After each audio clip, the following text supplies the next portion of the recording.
bear with me in terms of if you need. Oh, everybody's got smartphones now, so it becomes. Oh, okay, so it becomes easier. So what we're talking about, there were two subject matters.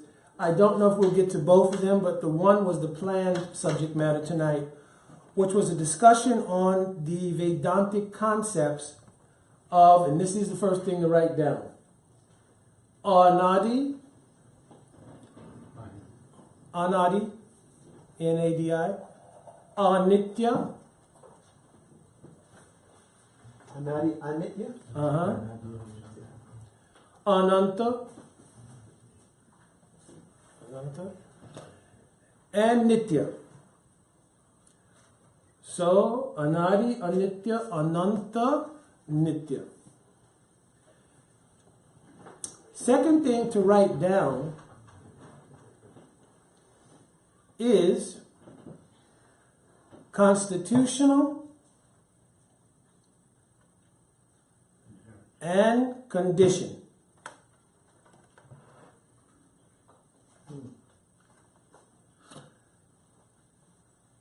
And once we write all the things down, then we'll plug everything in together.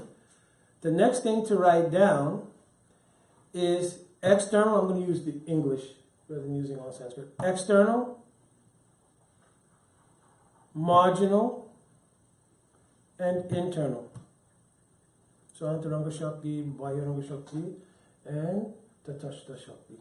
You can put those next to it if you want, because seeing them like that, it's even better. But for ease, we can use the English also. The next thing to write, though there are three things, we're only going to use one because the other two don't have so much bearing here and it'll make things confusing. Write Prabhav. P-R-A-B-H-A-V-A. Prabhav.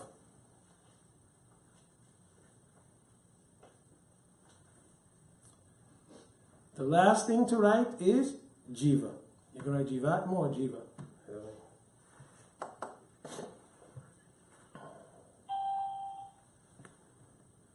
What were the first four again, Prabhu? Anadi,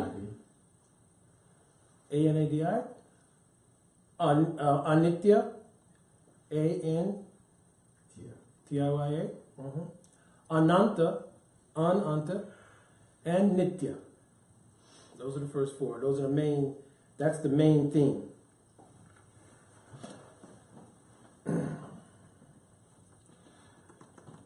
What this is, those four things, Anadi, Anitya, Ananta, and Nitya, it is a Vedantic concept which explains the entire spectrum of the nature of the jiva. It's completely amazing because it explains the entire spectrum of the nature of the jiva. So Jiva Goswami Pad, both in Tattva Sandarbha and somewhere else in Sandarbhas, he's also utilized that same thing to clearly explain the situation of the jiva. So we're going to go over all of that based on the root verse given by Sri Chaitanya Mahaprabhu himself to Sanatana Goswami describing the jiva. And then we'll add I'm not going to go because there's so many expansions of the acharyas in this regard, but I want to summarize those things, the mood of those things, so that we get a clarity of why certain things are said, and, as opposed to what is actually like so-called the Siddhanta in writing. You understand? So the mool verse that we're using, you don't have to write it because everybody knows the verse. Jivera Sarup Hoy, Krishnera Nityadas, Krishnera Tatasta Shakti, Bed Abed Prakash. So when Sanatana Goswami Pad asked Chaitanya Mahaprabhu, Keami, who am I? Mahaprabhu gave this answer. So there's a second part to the verse, but this first part covers what's in those four things very clearly. So Mahaprabhu's first part of his answer, Jivera Swarup Hoy. The Jiva's Swarup, in Sanskrit, if you look in the Abhidhan means dictionary, Sanskrit dictionary, Swarup means many things. Swarup means literally, Swarup, your own root, one definition. It also means one's nature, right? It also means constitution. Constitution is like, it's not like written in the Abhidhan like a definitive definition, but it's like awakening and arising. They can both have meaning together. You understand? Like Al Srila Prabhupada in the famous verse, Shravanadi Sudachitte Kariyat Udoy.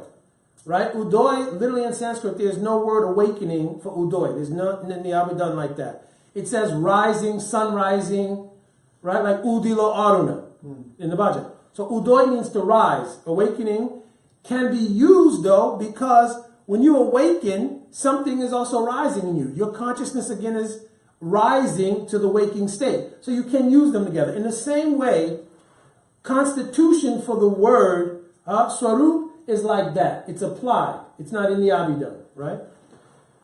But especially because Srila Prabhupada and many acharyas used it, it makes sense, right? So even in this verse, Srila Prabhupada has translated Swarup to mean the constitutional position.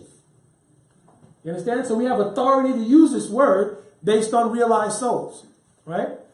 So constitution. So that's why I asked you to write the word constitution, because that's going to be our premise word. Rather than using nature, one's own form, constitution is the real base word we want to use. That's why I had you write that down. So Mahaprabhu told Sanatana Goswami, Jivera Swarupoy Krishnera Nitya. This is the second word. It's in that template, right? Das.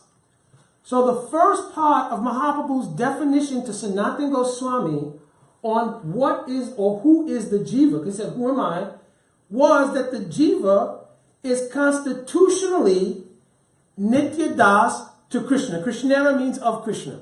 Right? In Sanskrit, when you grammar, of Krishna. Right? Belonging to Krishna or related to Krishna. Right? He's the Nitya Das.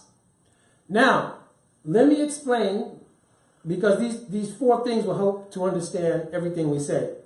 The word anadi means it has no beginning, but it has an end. So you may want to write that next to it, because that's important. Anadi means it has a beginning. It has no beginning, but it has an end. Literally, anadi, adi means beginning, an means not. So no beginning, but it has an end. Anitya. The word anitya means it has a beginning and it has an end. It has a beginning and it has an end. This is anitya. Ananta means it has a beginning, but it has no end. Ananta means, anta means the end. So no end. But it has a beginning. Nitya means it has no beginning and no end. Has no beginning and no end. Now, Mahaprabhu's statement to Sanatana Goswami, when he asked, who am I? The first part of his response is, Jivera Swarup, in your constitution, Krishnera Nitya Das, you are the eternal Das of Krishna. By using the word Nitya, he indicates that the Dashood, or this mood of being the Das of Krishna, has no beginning and no end. You understand? That's what you said. No, wait. We're getting there. You use this template. That's why I said bring a shovel, because we'll all be digging in the pile to organize this. So right now Mahaprabhu said, and Mahaprabhu he's the original authority. He's God himself. Right? So no question about the acharyas, the commentaries. It's God speaking. Right? So he says that he is Nitya Das. So his Dasud to Krishna has no beginning and no end. Right? Next, he describes a condition of that jiva. Krishnera tatasta shakti. So first he describes how he is related to Krishna, right? He is, because we have those three energies there. Internal, external, and marginal. The marginal one is called tatasta shakti. So Krishna says, of my energies, you are tatasta shakti. Krishnera tatasta shakti. Ved Abe Prakash. You're simultaneously one and different from me. So let me explain this. So Krishna manifests from himself two divisions. One division is called Swamsa. What does Swamsa mean? Expansions of his own self. They're called Swamsa. So that covers from Krishna to all the Vishnu avatars, everything. Those are all expansions of Krishna himself. Haribol Didi. Correct? They're called Swamsa. Then there's another expansion called what? Vibhinamsa. The word Vibhinamsa, a couple of ways you can look at it. Vibhina means separate. Angsa means part. Another way to look at it is breaking down all three. V meaning visesh or speciality. Bina meaning separate, angsa part. A special kind of part that is separate from me. Right? But at the same time is my angsa. He is separate, but it's still my angsa. You understand? This is called vibhinamsa, right? So here he's saying that the jiva is in that marginal category, and at the same time, he has the qualities, visesh, a particular kind of quality, that is a manifestation of Krishna's own nature, right? So Srila Prabhupada explained it in simple language many times, that the jivas are one in what with Krishna? Quality. Because they are Satchidananda, but in small degree, and Krishna is Satchidananda in full, right? Satchidananda Roop in full, right? Just like Brahma Swa and Brahma Samhita, Ishvara Parama Krishna, Satchit Ananda Vigraha. He's the very form of Satchidananda, right? So, now, in our template, Jiva Goswami says, one, the constitution is no beginning, no end. But the Tatashta Shakti, the marginal energy of God, has been described in so many places in Scripture as having two propensities. One is to be influenced by the external energy or mind. The other is that the Tatastha Jiva can be influenced by what? The internal energy of God. Right? He's in the middle. He can be influenced by either one. Those who are influenced by the spiritual energy, right, from time without beginning, they're called what? Nitya Siddha. Now, they're called Nitya Siddha because they have never experienced being in the condition. You understand? Therefore, they're called Nitya Siddha. Right? Because even though they're Tatashta Jivas, right, they never experience being in the condition. So they get the title Nitya Siddha. They're still Tatashta Jivas, but they get the title Nitya Siddha. Those Jivas who, due to the amount of influence, and now we're going to get to that next word, Prabhav. The word we wrote, Prabhav, that word means influence. So what determines what happens to the Tatashta Jiva is according to the amount of influence of either the internal energy or the external energy. However much power either one of those execute on that jiva, that determines what happens to that jiva. You understand? The jiva's in the middle, right? Yeah. If the internal energy, prabhav, means the influence it exercises. If the internal energy exercises more influence on that jiva, he'll go right back to Godhead. Not back to God, but he'll go directly to the spiritual world. If the external energy exerts prabhav on that jiva, he'll come into the material world. You understand? No. Okay. You're in the middle of something, right? Two places. You can only be one place at a time, correct? So now, two people tie a rope to you. We'll make it easy. We're going to make you the object of the tug of war. Right? So we put the rope around Lavanga, right?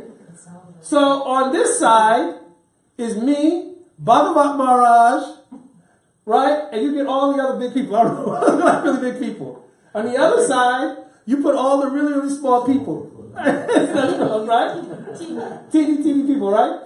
And so now we start pulling the rope.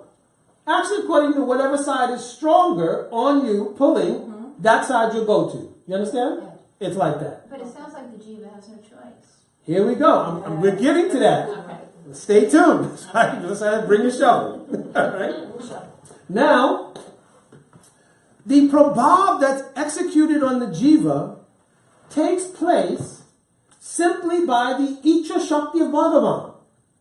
You understand? Because the first verse of Bhagavatam says Krishna is directly and indirectly related to the entire creation.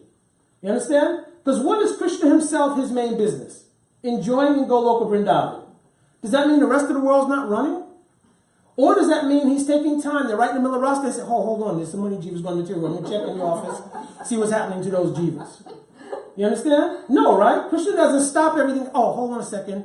With the cowherd boy, everybody sit tight for a second. Let me get on I'm going to text down and find out what's going on. Text Mahavishnu, find out who's coming, etc. Right? Doesn't happen.